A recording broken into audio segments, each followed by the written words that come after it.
Écoutez, merci beaucoup à vous d'être présent aujourd'hui. C'est un grand honneur et un grand plaisir pour moi. Je veux surtout remercier Daniel. Alors déjà, je dois le remercier pour plusieurs raisons. Parce qu'en tant que chercheur dans le photovoltaïque, c'est pour moi un des pères du photovoltaïque en France. Enfin, c'est la personne qui représente le photovoltaïque en France, en tout cas pour les gens de ma génération. Deuxième chose, parce que si je suis ici aujourd'hui, c'est notamment parce que j'ai fait une thèse dans le photovoltaïque qui était en collaboration avec le laboratoire dont Daniel était directeur à l'époque. La troisième raison, c'est parce que alors je travaille à Total Energy au sein de l'IPVF, l'Institut photovoltaïque d'Île-de-France, et un nouvel établissement qui s'appelle Energy for Climate de l'Institut Polytechnique de Paris. Et si je suis à l'IPVF, c'est aussi grâce à Daniel, parce que Daniel a été une des personnes motrices pour la création de l'IPVF, et puis il l'a porté aussi d'un point de vue scientifique pendant un certain nombre d'années. Voilà. Donc rien que pour ça, je me dois de dire merci à Daniel. Voilà. Daniel Daniel m'impressionne beaucoup. Il est sorti de sa zone de confort aujourd'hui en vous parlant de choses qu'il maîtrise moins que d'habitude, l'électrochimie, les cellules couches minces, pour aller vers l'analyse de cycle de vie et le silicium, qui sont quand même des choses. J'ai réussi à placer un diagramme d'électrochimie. C'est pour en reparler d'ailleurs, parce que je l'avais étudié en thèse pour le silicium justement. Et donc, moi, je vais vous parler beaucoup plus d'évolution technologique. Je vais essayer de faire aussi attention au temps pour être sûr que tout va bien. Dans le silicium, alors je l'ai appelé 30 ans d'évolution technologique dans le silicium cristallin, mais en fait, on pourrait dire 60 ans, ça marche aussi, et vous allez voir pourquoi. Tout d'abord, je vous présente rapidement qui je suis et où je travaille. Donc, je travaille à Total Energy, qui en fait a une longue histoire dans l'énergie photovoltaïque. Il faut savoir que la première entité photovoltaïque de Total Energy, qui à l'époque s'appelait Total tout simplement, c'est Total Energy Développement, créé en 1972, qui après a eu un centre de recherche à Nanterre. Total Energy Développement développait des systèmes photovoltaïques, notamment pour les pays asiatiques et africains. Et puis, ça a donné Ténésol. Certains d'entre vous s'en rappelleront peut-être. Une entreprise qui, en fait, a été codétenue par Total et EDF. Déjà, vous voyez ces acteurs énergéticiens français. Et puis, par la suite, le rachat, quelque chose d'important, le rachat de SunPower, chez Total Energy en 2011, qui développe des cellules et des modules très haut rendement, et encore les meilleurs du marché, en silicium en tout cas. Et depuis que je suis arrivé, je suis arrivé en 2015, il y a une énorme accélération dans le déploiement de l'électricité et des énergies bas carbone à Total Energy. Et notamment, ça se transforme dans le fait que, vous voyez, en 2017, on était à moins d'1 gigawatt d'énergie renouvelable déployée par Total Energy dans le monde. Aujourd'hui, on a des gigawatts. Alors, on n'a pas tout fait tout seul, hein. Il y a eu des rachats, par exemple. Et pour vous donner un peu les chiffres, pour 2025, il y a attendu 35 gigawatts, dont une grande partie sera du solaire. Et en 2030, c'est 100 gigawatts. Donc, ça veut dire à peu près rajouter 6 gigawatts développés par an. C'est assez monstrueux, mais ça vous donne une idée aussi de ce que c'est la transition énergétique dans le monde. Et puis, plus clairement, alors ça c'est les objectifs, on va dire, au niveau du déploiement. Nous, au niveau de la R&D, qu'est-ce qu'on fait ? On développe des solutions qui permettent d'accélérer le déploiement de l'énergie solaire, d'améliorer la qualité des fermes solaires et réduire les coûts. Alors, les documents, les diapos sont en anglais, c'est un peu mon habitude de travail, puis ça permettra une dissémination plus large, avec le disque en français. On travaille sur mieux estimer la ressource. Par exemple, ça a été la présentation de Philippe Blanc, le premier séminaire, et pour ça, on travaille beaucoup avec I4C et le LMD. Mieux sélectionner les composants, avoir une veille active sur ce qui se passe, contribuer au développement des technologies émergentes, ça c'est ce qu'on fait avec l'IPVF, les cellules et modules tandem. On construit des démonstrateurs et on assure aussi leur performance. Donc ça, c'est ce qu'on peut faire notamment avec le Kiri au Qatar.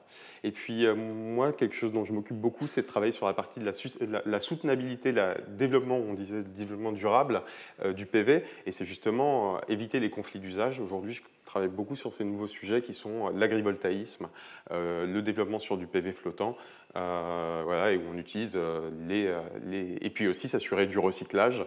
Et ce qu'on va aussi voir arriver, c'est ce que nous on appelle le repowering, c'est-à-dire que les anciennes centrales vont arriver en fin de vie à un moment et on va remettre des nouvelles centrales à la place qui vont être plus performantes. Voilà. Je vais rentrer dans le vif du sujet. Daniel m'a demandé de faire un petit point sur la partie qu'est-ce qu'est l'industrie du photovoltaïque aujourd'hui. On dit c'est 95% de silicium cristallin, 95% de 150 gigawatts produits en 2020 et on attend en 2022 plus de 200 gigawatts produits de photovoltaïque. C'est monstrueux et ça continue à croître. C'est principalement du silicium. Vous pouvez voir qu'initialement, il y a eu un boom aux alentours de 2008. On va en parler un peu tout à l'heure. Les couches minces, c'est ce dont vous parlera beaucoup les cours suivants.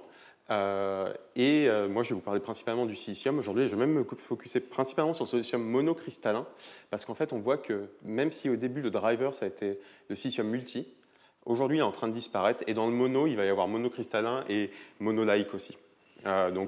Monolaïque ou monocast, en fonction de qui le fait. Monolaïque, je pense que c'est une marque déposée par Photowatt, probablement. Et donc, pour vous rendre compte aussi, aujourd'hui, qui est-ce qui fabrique et qui installe massivement du photovoltaïque? C'est l'Asie, et notamment la Chine et le reste de l'Asie. Voilà. Donc, production et marché est énormément en Asie aujourd'hui. Ne vous inquiétez pas, ça va arriver partout.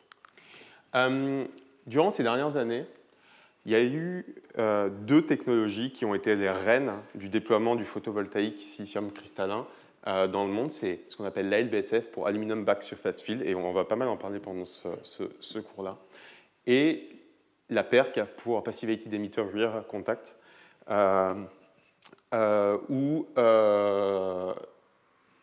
qui est cette structure ici, et qui obtiennent des rendements de 20% dans l'industrie, et ici on est à peu près à 22,5%, c'est encore en train d'augmenter doucement.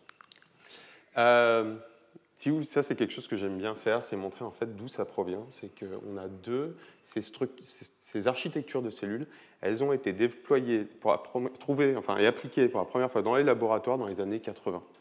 Donc 85, de mémoire 84, et celui-là 90. La LBSF a parcouru le temps et est en train de se faire remplacer doucement par la PERC. Et la question aujourd'hui, c'est qu'est-ce qui s'est passé pour qu'on mette 30 ans à faire émerger la PERC, notamment qui est arrivée en 90. En fait, pendant ces 30 ans, on a travaillé. On a travaillé au laboratoire, on a travaillé dans l'industrie. Et on peut dire qu'on a commencé à travailler avec des cellules de type P. Alors pour la petite histoire, en fait, les premières cellules photovoltaïques silicium, c'est du type N, et on est passé sur du type P parce qu'elles tenaient mieux aux radiations spatiales. Si tu regardes les premières structures, c'est du type N. Et après, on a repassé au type P, c'est principalement de la tenue aux radiations spatiales. Ça tombe bien, le microélect, c'est principalement des wafers de type P, il me semble. Aussi, donc en plus, on a pu bénéficier de ce qui existait déjà. Et puis finalement, donc on a vu apparaître des nouvelles jonctions, donc ALBSF, la PERC, des wafers de type P, donc positif ou négatif, la PERT. Je ne vais pas rentrer dans le détail, mais si vous voulez poser des questions sur les architectures de cellules, en plus on a un super tableau derrière, on va pouvoir faire des choses derrière. Grosse chose qui est arrivée, on va en parler, c'est l'arrivée de la bifacialité, c'est-à-dire que les cellules, maintenant, on peut faire absorber la lumière par la face arrière aussi. À peu près en même temps, non, même d'ailleurs c'était avant, j'aurais dû faire apparaître avant, il y a les cellules back contact, notamment celles de SunPower, qui ont été initialement déployées pour inventer et pour faire de la concentration solaire sur silicium, mais qui donnent les meilleurs rendements dans l'industrie. Et puis on a vu apparaître les hétérojonctions, dont vous a parlé Daniel, et notamment des diagrammes de bande de la semaine dernière, et donc vous parlera probablement Perry aussi.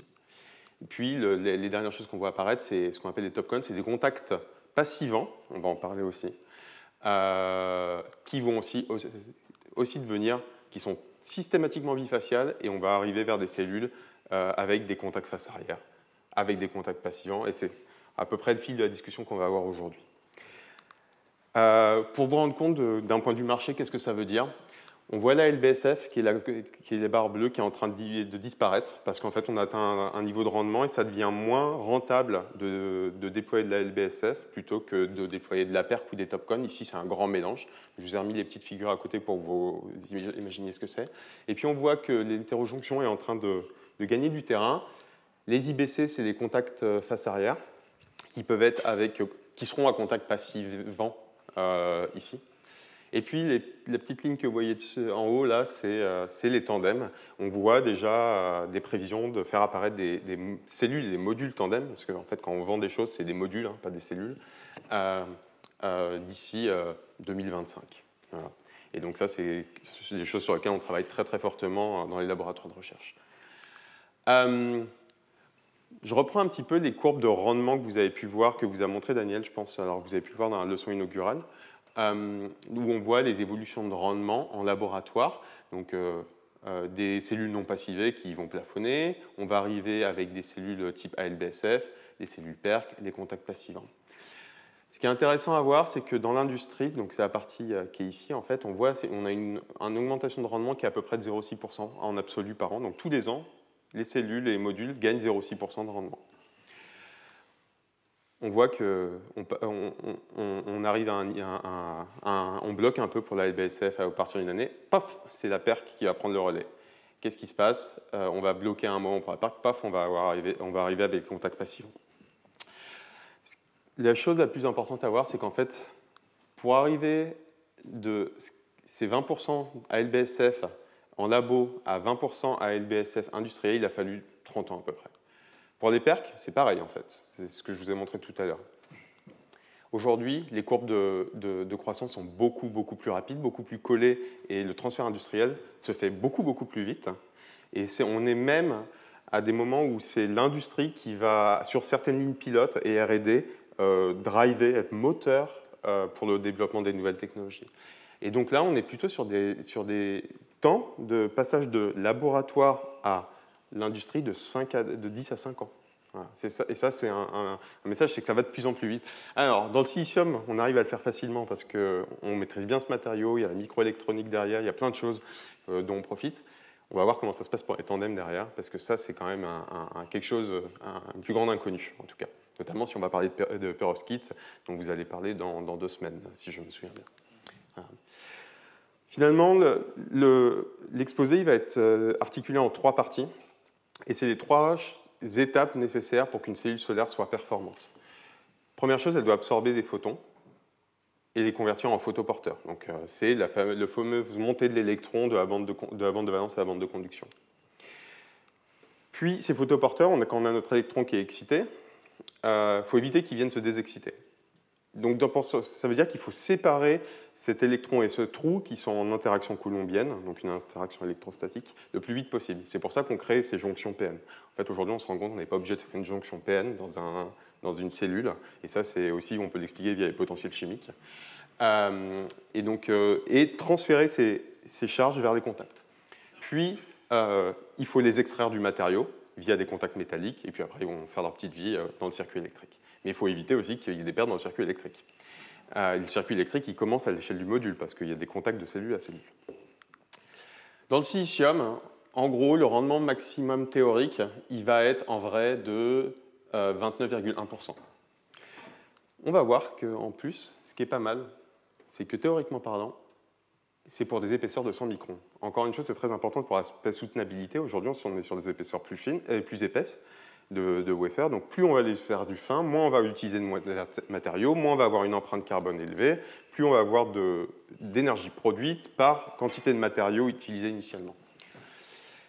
Et puis, le record qui a été vraiment fait aujourd'hui en laboratoire, en fait, sur des chaînes presque pré-industrielles, enfin des lignes pilotes ou R&D industrielles, c'est 26,63%, où en fait, ils nous disent qu'eux, ils voient une limite pratique à 27,1%, donc on voit qu'on n'est vraiment pas loin, et que de manière plus réaliste, très probablement, on va arriver à une limite de 26,8%.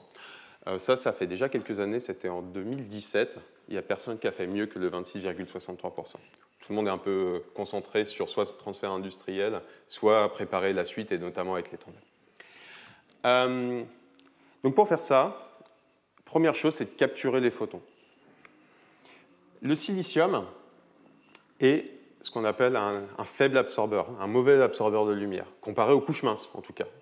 Qui peuvent absorber très effectivement des photons sur une épaisseur très fine de quelques microns, ou même centaines de nanomètres, Dans le silicium, il faut plusieurs dizaines, voire une centaine de microns. On l'a vu, la théorie maximale, c'est celle-là. On peut développer un photocourant de presque 44 mA.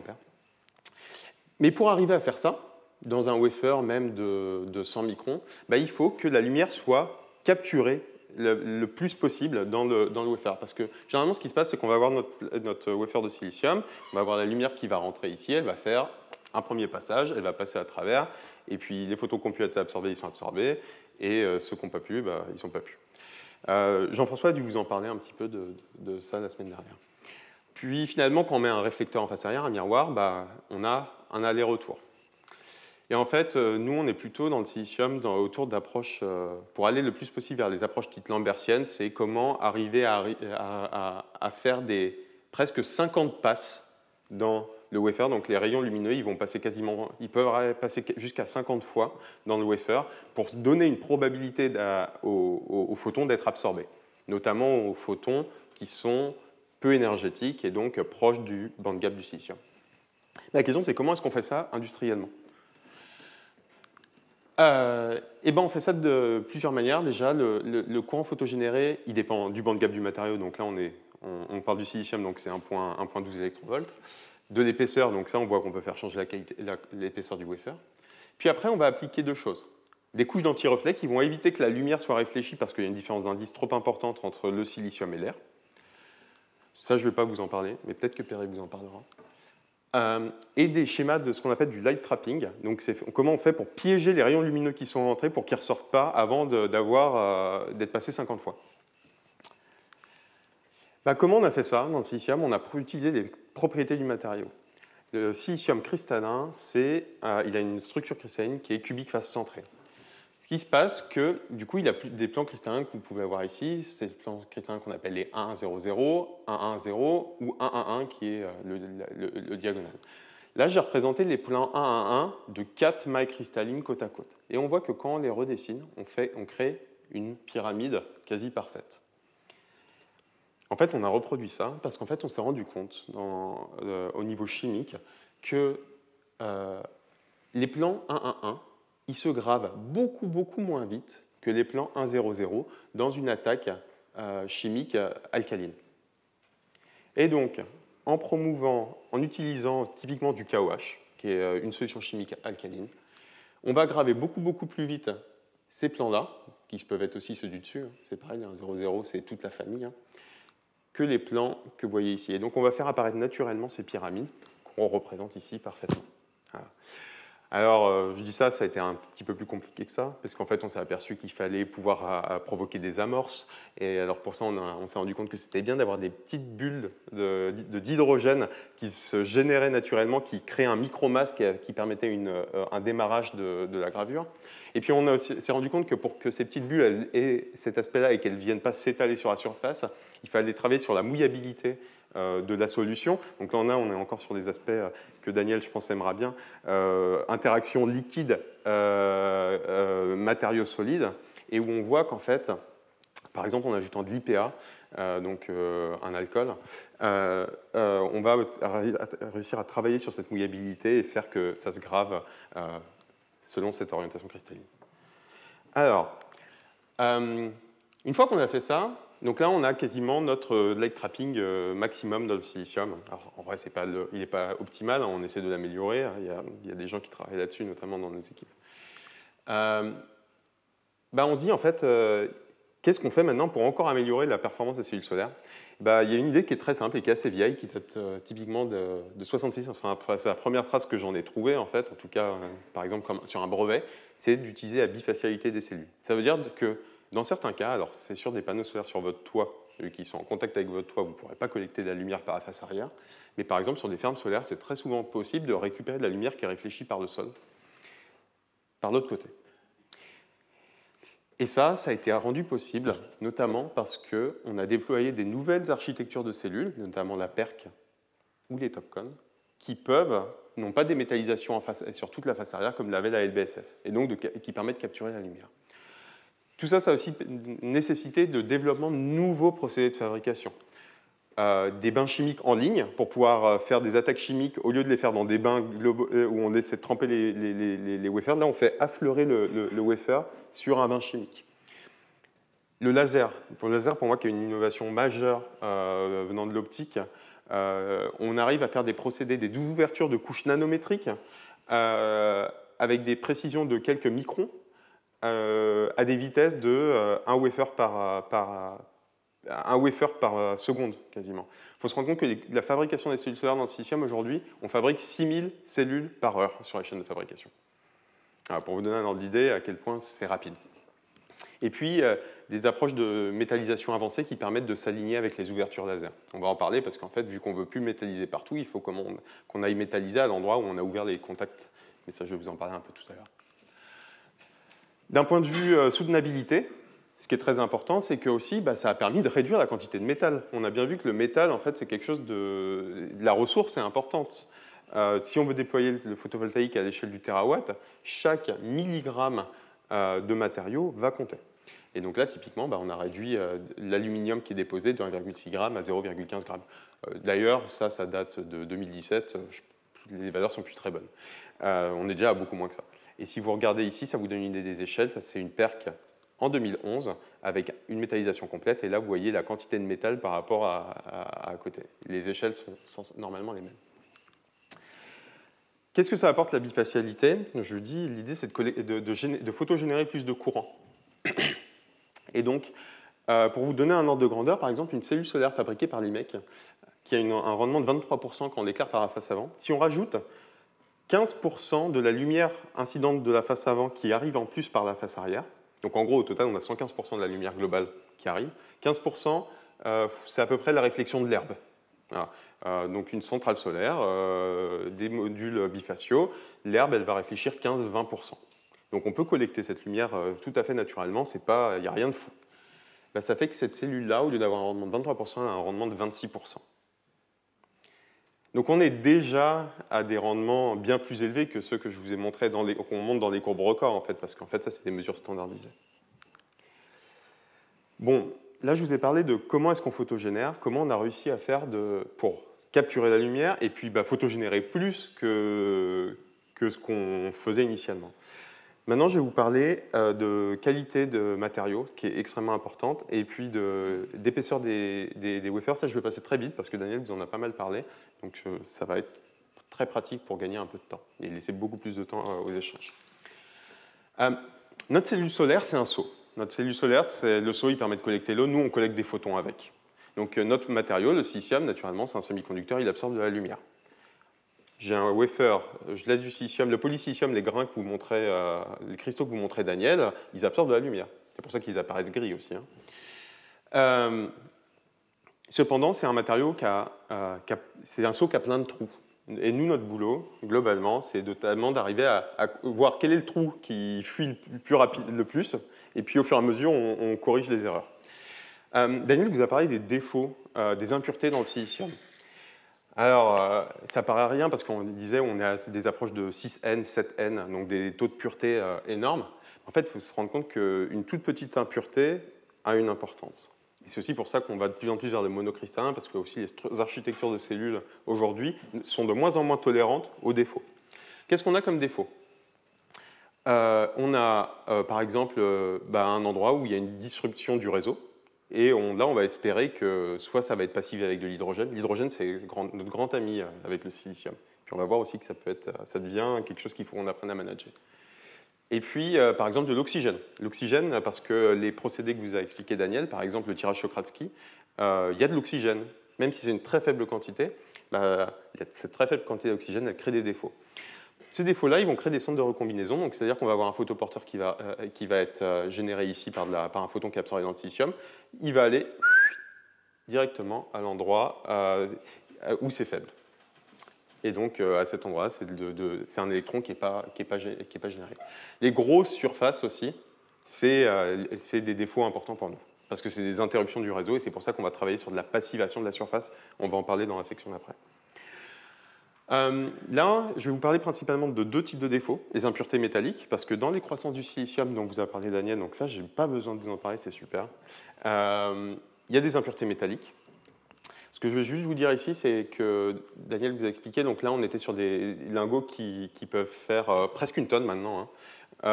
Et en fait, un des trucs qui s'est passé dans ces dernières années, moi je me souviens, j'ai fait mon stage ingénieur à Soitec, qui est une entreprise qui fait des wafers de silicium pour la microélectronique, une technologie française, spécialisée maintenant qui va être dans quasiment tous les téléphones, dans toutes les puces électroniques, le Silicon on Insulator.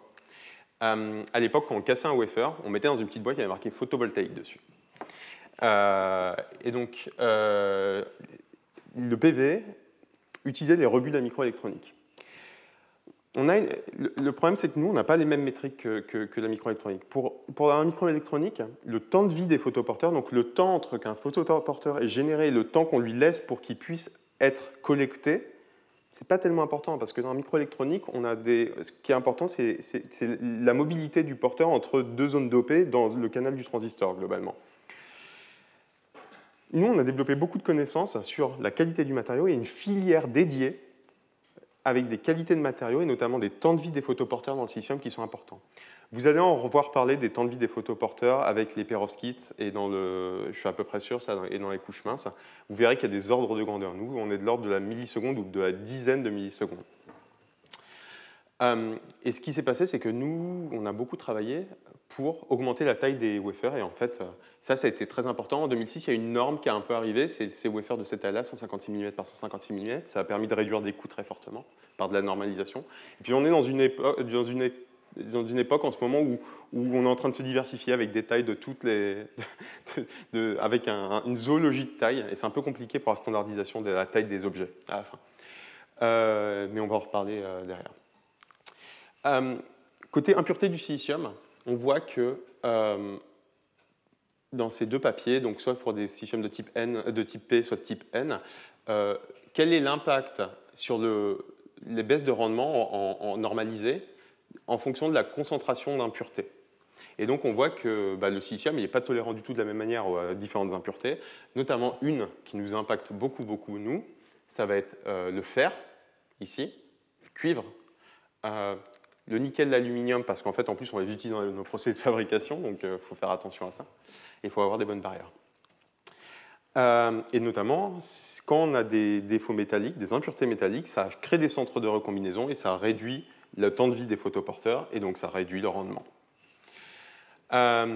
Pour pallier ça, je pourrais rentrer un peu dans des détails là-dessus par la suite s'il y a des questions. On a développé aussi des approches de gathering, c'est-à-dire de comment on fait pour désactiver ces défauts dans le silicium, notamment par des étapes haute température et d'autres approches aussi qui viennent capturer les défauts.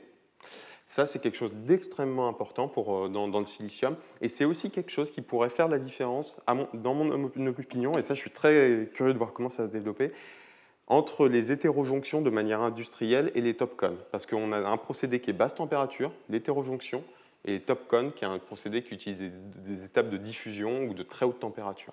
Et ça, c'est une différence majeure entre les deux approches. Finalement, l'autre défaut que je vous avais mis initialement, c'était l'oxygène. Alors, ce qui est paradoxal, parce que si le silicium s'est déployé, pour moi, dans la microélectronique, c'est grâce à ses propriétés, mais en fait, le germanium, qui est sur la même colonne, a des propriétés de mobilité aussi bonnes, voire meilleures. C'est un plus petit bandgap, le germanium, donc ça aurait été encore plus agréable au niveau photogénération. Mais c'est grâce à la qualité de son oxyde. Mais nous, des petites quantités d'impuretés d'oxyde dans le silicium, ça nous dérange. Et en fait, il y a quelque chose qui est assez paradoxal, c'est qu'on a vu apparaître un défaut qui s'appelle le light-induced degradation, qui a été vu en 1973. Et en fait, des cellules mises à la lumière perdaient du rendement au fur et à mesure. Puis ils se sont rendus compte qu'en laissant dans le noir et en chauffant à 200 degrés, ils réexposaient les cellules à la lumière, il n'y avait plus de défaut. Et en fait, ça, c'est lié à l'interaction de l'oxygène avec le bore. Et je vous rappelle que le bore, c'est le dopant du silicium pour faire du type P. Donc, et qui viennent en fait créer des centres de recombinaison. Donc, je vous fais l'histoire de manière un petit peu courte. On a réussi à résoudre ce problème, notamment aujourd'hui, en changeant de dopeur. On va sur la même colonne. Au lieu du bore, on va sur la ligne du dessous, on prend du gallium et on remplace le bore par le gallium dans le dopage de silicium. Mais bon, maintenant aussi, on s'est aperçu que ce bore, il commence à avoir des interactions avec l'hydrogène. Les liaisons bore-oxygène vont avoir des interactions avec l'hydrogène, et l'hydrogène, il y en a de plus en plus dans le silicium, notamment via les couches de passivation, dont on va parler tout de suite. Finalement, c'était juste pour dire, Daniel en a parlé en fait sur la consommation des wafers. On a développé du sillage, donc on a des wafers qui font à peu près 180 microns d'épaisseur en 2015 à peu près, c'est ça. Et je vous disais, la théorie dit que en fait, l'optimum c'est aux alentours de 100 microns pour avoir les rendements maximum dans le silicium. Et en utiliser moins de matériaux, c'est aussi mieux pour la planète. Globalement, on utilisera moins de ressources.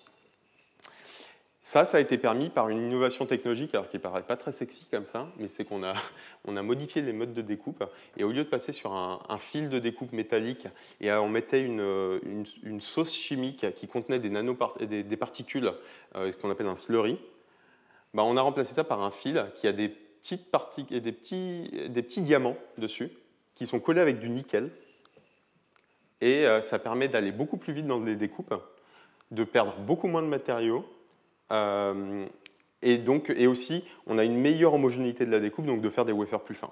Donc en fait, on utilise beaucoup mieux le lingot qui a été cru avant, d'une certaine manière. Et ça a été majeur dans le photovoltaïque, parce que ce que vous pouvez voir ici, c'est en violet la partie violet et bleu, l'impact du wafer sur les variations de coût. Et ce qu'il faut voir, c'est que voilà, on est passé d'épaisseur de 180 microns de wafer à 160-150 microns en fonction du type. Voilà, ça, c'est ce qui est en train de se passer aujourd'hui. On a divisé par 2 les pertes. Le KERF, c'est la perte de matériaux. Alors qu'on essaie de recycler quand même, mais ce n'est pas si simple que ça. D'ailleurs, Rossi Solar, qui va ouvrir son usine de recyclage à Namur, est aussi spécialiste du recyclage du KERF. Voilà. Donc ça, c'est très très chouette aussi qu'il y ait une deuxième usine de recyclage de modules PV qui se développe en France. Il faut se rendre compte qu'il n'y a pas beaucoup de pays qui ont des usines de recyclage spécifiquement du PV pour améliorer ça. Je me permets de cette petite digression par rapport à l'exploit de Daniel, parce que c'est quand même un point très très enthousiasmant pour toute la filière. Et donc, du coup, ça permet de réduire le coût du silicium et du wafering de 18,5 centimes de dollars en 2025 vers 4 dollars. Donc, vous voyez, on a plus que divisé par 3. Donc, ça, pour vous donner un ordre d'idée, l'impact, il n'est pas du tout négligeable. Finalement, je vais finir mon exposé sur la partie... maintenant, on a créé des photoporteurs. On leur a permis d'être transportés dans le silicium. Maintenant, il faut qu'on les extrait. Et pour ça, on a des contacts. Initialement, on est parti sur la LBSF qui a une approche assez simple, qui est de dire on va avoir un contact face-arrière complet, qui va être un métal, ça va être de l'aluminium, une zone d'OPP+, qui va être faite de fabrication métallurgique, ça je vous expliquerai comment, et qui permet de créer un effet de champ pour renvoyer les électrons vers la face avant, et la face avant, elle a la jonction PN, donc elle renvoie les trous vers la face arrière. Comme ça, on collecte les électrons vers la face avant, les trous vers la face arrière. Et si vous voulez le voir en diagramme de bande, il faut voir les trous comme des petites bulles, ça remonte, les électrons, ils descendent la pente. Ça a été fait avec, et ça, moi je trouve ça, je suis un ingénieur matériaux à la base, c'était fait par des approches métallurgiques. Et donc, qu'est-ce qu'on fait quand on fait de la métallurgie? On prend des diagrammes de phase, donc là, l'aluminium-silicium. Donc, on a la température de fusion de l'aluminium, celle du silicium, et un eutectique ici, qui est un petit point particulier. Donc, quand on fabrique notre cellule à LBSF, pour simplifier les étapes de fabrication, en fait, on a utilisé la force de ça. C'est-à-dire qu'on dépose un contact, on dépose de l'aluminium sous forme de petites billes, en gros. On va faire un recuit à très haute température, enfin très haute, 800 degrés, donc par là. Pendant quelques secondes, c'est ce qu'on appelle le firing. Donc c'est comme un four à pizza industriel. Ça va commencer par de la diffusion du silicium vers l'aluminium, parce que la diffusion est plus importante. Bon, ça, c'est un petit détail. Puis, dès qu'il va y avoir fusion de l'aluminium, ça va s'équilibrer. L'aluminium va diffuser aussi dans le silicium ici.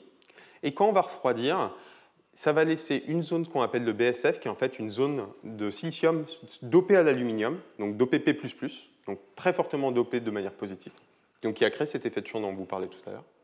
Une zone avec un eutectique, donc la composition de ce point ici, et puis derrière le métal aluminium sur lequel on va pouvoir prendre des contacts. Voilà. Bon, on s'est rendu compte que quand on a mené ces ALBSF à 20% de rendement, que ça c'est une courbe de courant de recombinaison. Donc plus le courant de recombinaison il est important, donc là ce qui est important de regarder c'est au VMPP, donc c'est le point de fonctionnement maximal de la cellule, plus le courant il est important, plus la recombinaison elle est forte. Vous vous rappelez, je vous parlais de l'analogie du seau. Bah là, mon trou le plus gros dans le seau, c'est le BSF. Donc on a dit, bah, en fait, le BSF, il faut le remplacer. Il ne faut plus qu'il soit sur toute la surface. Et c'est là qu'est apparue la PERC. Où on a dit, bah, au lieu d'avoir cet alliage métallique, le contact métallique aluminium-silicium, il est bon parce qu'il crée un effet de champ, mais il ne crée pas de passivation chimique. Et pour créer cette passivation chimique, qu'est-ce qu'on va faire? On va mettre un diélectrique. Et c'est la naissance de la PERC. Ça doit être à peu près le raisonnement qu'a dû avoir l'équipe de Martin Green dans les années 80, quand ils ont voulu développer cette cellule, en disant bah, quels sont les mécanismes de recombinaison? Bah, en fait, on va passiver avec un diélectrique. Et puis c'est très simple, en fait, on passive avec un diélectrique. Alors là, on utilise un stack, un empilement aluminium, oxyde d'aluminium qui va faire entre 6 et 20 nanomètres d'épaisseur, donc c'est pas grand-chose. Et puis du nitrure de silicium, qui est aussi sur la face avant, ça déposé par plasma. Perry vous parlera beaucoup de la PECVD la semaine prochaine, donc je n'ai pas besoin de m'attarder trop dessus. Et puis on dit, bah, en fait, on va refaire de la LBSF, mais très très localement, donc sur quelques pourcents de la surface, pour permettre ici aux photoporteurs d'être collectés. Voilà. Donc c'est ce que vous pouvez voir ici. Donc ça, c'est des défauts quand on fait ça pas bien. Bah, le tectique se forme et il est réabsorbé dans la couche d'aluminium. Et quand ça se fait bien, bah, en fait, on voit notre contact métallique ici, et puis ici, l'eutectique, en fait, ça c'est vraiment la tête morphologique de l'eutectique. Et puis, bah, on a refait pareil. On a fait, bon, bah, maintenant, c'est quoi le plus gros trou du seau? Bah, le plus gros trou du seau, on s'est rendu compte que bah, c'était encore ce contact métallique. Donc on s'est dit, bah, maintenant, il faut qu'on le remplace. Il ne faut plus qu'il y ait de contact métallique. Et c'est ce qu'on appelle les contacts passivants. Donc là, on travaille, et c'est la renaissance des diagrammes de bande, comme vous expliquait Daniel la semaine dernière. C'est-à-dire qu'on va travailler sur comment est-ce qu'on peut faire pour avoir une couche qui passive. Donc généralement, c'est un oxyde, ou c'est un matériau grand gap, ou ça peut être une hétérojonction, le silicium amorphe non dopé. Et nos photoporteurs, donc soit là l'électron qui va être envoyé, ça c'est l'hétérojonction et l'électron qui passe, le trou, pardon. Soit on va avoir un oxyde, par exemple, et qui va passer par un effet tunnel. Donc l'effet tunnel, ça voudra dire que normalement, c'est un matériau qui est isolant, les charges ne devraient pas passer à travers, mais en fait, c'est tellement fin que en fait, les charges passent.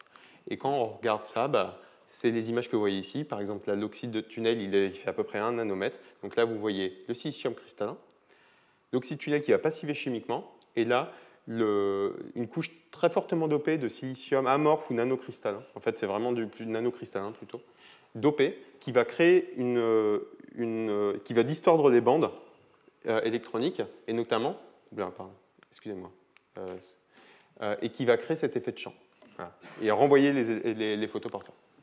Ou alors l'hétérojonction, où là, on n'utilise pas une couche tunnel, mais on utilise l'asymétrie des bandes gap entre le silicium et le silicium cristallin et le silicium amorphe pour créer encore une fois cet effet de champ et le fait de renvoyer les électrons ici vers la face arrière et les trous vers la face avant.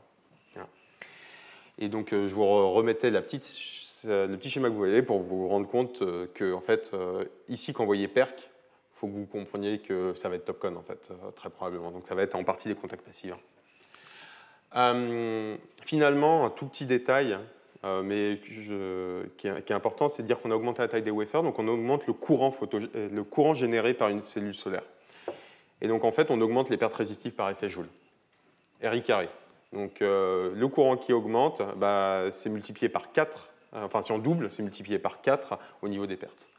Et donc pour ça, on s'est rendu compte que qu'est-ce qu'on avait comme approche assez simple? Bah, c'était de découper les wafers et les cellules en 2 ou en 3. Et donc on divise par 2, on réduit par 2 ou 3 le courant, et donc on se retrouve dans des grandeurs qu'on sait manipuler. Alors on utilisait de la découpe infrarouge, et qui laissait beaucoup de défauts sur les wafers. Et ça, le problème, c'est qu'on arrive avec des architectures de cellules aujourd'hui qui sont plus tolérantes à ces défauts.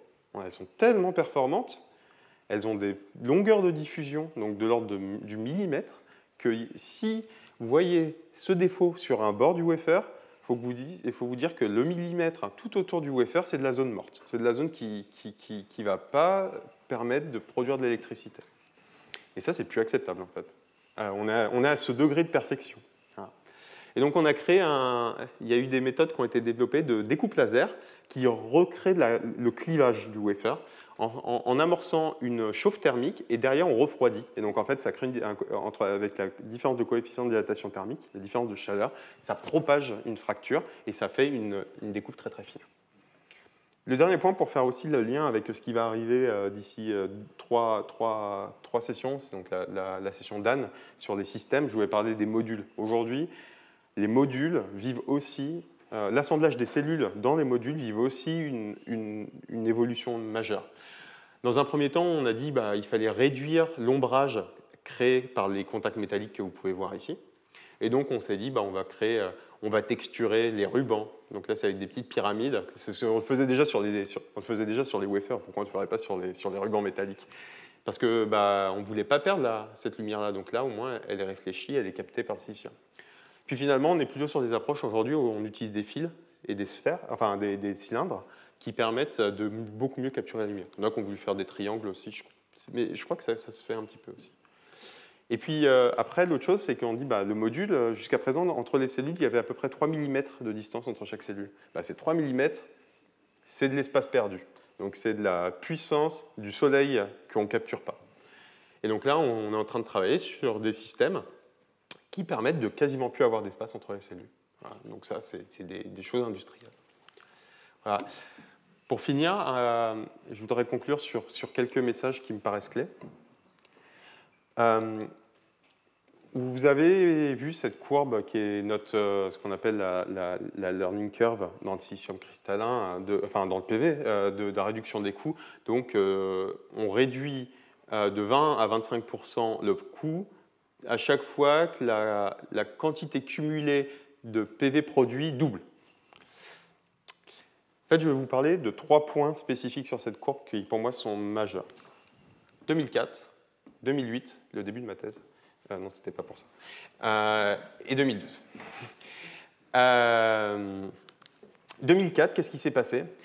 Avant, on n'avait pas de filière du silicium photovoltaïque. On utilisait du silicium d'un microélectronique, on est en concurrence. Au bout d'un moment, le photovoltaïque se développe tellement, la microélectronique aussi, qu'il y a des problèmes de ressources d'approvisionnement en polysilicium, ce dont vous a parlé aujourd'hui, Daniel, et les prix, ils augmentent très fortement. Ce qui fait qu'à ce niveau-là, les coûts, ils ne baissent plus. C'est un problème industriel, de disponibilité, de supply chain. 2008, on commence à avoir une inflexion. Qu'est-ce qui s'est passé? En 2007, il y a la Chine qui a décidé d'avoir un plan solaire. Ils disent, nous, on augmentera nos capacités de photovoltaïque installées, ils ne parlaient même pas forcément de production, en fait, à 1,8 gigawatts en 2020. Et pour ça, ils disent, nous, c'est pas compliqué, on le fabriquera.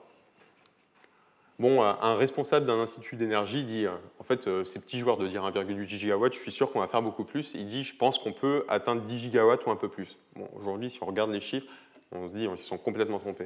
En fait, il faut se rendre compte que tout le monde s'est trompé sur le déploiement du photovoltaïque.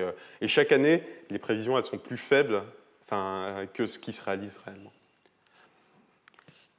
Ça, c'est des questions de décision politique et économique. C'est-à-dire que la Chine, elle a décidé d'investir massivement sur son industrie photovoltaïque, de déployer le photovoltaïque. 2012, on vient de récupérer la learning curve. On est sur le bon point. On a ces 20%. Est-ce qu'on va continuer ici? Qcells, maintenant Hanwha Qcells, introduit la PERC dans l'industrie. Une évolution technologique, on arrivait avec... alors on n'était pas encore à 20% de rendement maximum dans la LBSF, mais on allait y arriver. Il n'y aurait pas eu d'introduction de nouvelles technologies ici. Les coûts, en fait, ils auraient probablement continué. sur la courbe, ou peut-être pas, je me fais peut-être une erreur. Mais en tout cas, ici, maintenant, on est sur une valeur qui est beaucoup plus rapide d'apprentissage. Et ça, c'est l'impact des nouvelles technologies. Et à quel point on est capable de les amener le plus rapidement possible. Le photovoltaïque a été particulièrement bon pour moi pour aller prendre des technologies utilisées à d'autres endroits et les déployer dans l'industrie. Notamment dans le silicium, c'est quelque chose qu'on fait très bien. Certaines couches minces ou les procédés laser. Donc ici, je vous ai remis la learning curve selon les 3 zones, en fait, où on peut avoir la production en petite échelle, des problèmes d'approvisionnement, et en fait, ici, où on est en production de masse, on voit que la learning curve est plutôt à 40%. C'est à peu près les mêmes chiffres que tu avais donnés, il me semble, Daniel, il y a quelques jours. Et le message final que je voudrais avoir, c'est que tout ça s'est permis seulement par une très très forte collaboration entre des scientifiques et des académiques, parce que tout ce qui a été développé industriellement, c'est des connaissances qui ont été développées à un moment. Des technologues et des industriels qui sont capables de faire ces transferts technologiques et de le faire bien et vite, et d'aller chercher aussi des petites innovations à certains endroits. Et puis la société civile et les décideurs politiques, parce que quand on décide de lancer, d'avoir des subventions pour l'installation de photovoltaïque, de stimuler la filière, de stimuler l'installation de photovoltaïque, c'est aussi ça qui se produit. Voilà. Et mon message final, c'est juste le début. On est à l'ère du photovoltaïque et vous allez voir, ça va être une des technologies les majeures de la transition énergétique. Voilà. Et je vous remercie.